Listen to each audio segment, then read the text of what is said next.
Business leader and lawmaker Ramon Small Ferguson believes local private companies are in a position to drive Jamaica's recovery. The economy has taken a significant hit from Hurricane Melissa as well as oil prices due to the war on Iran by the USA. But he said there is now a cautious optimism among business owners. The private sector appears to be well suited and prepared to collaborate with the government over the course of the ensuing years to seek to bring the economy back to former levels of growth and hopefully surpass those levels of growth.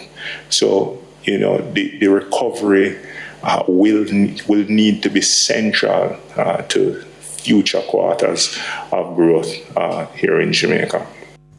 Mr. Small Ferguson is also the Chief Executive Officer of Barita Investments, and he was speaking at the company's annual general meeting where he was bullish about the value provided to investors by the company, especially in recent years. Over the last 8 years, minority shareholders have experienced a 7-fold growth in their investment if they had invested alongside Cornerstone as at the acquisition date.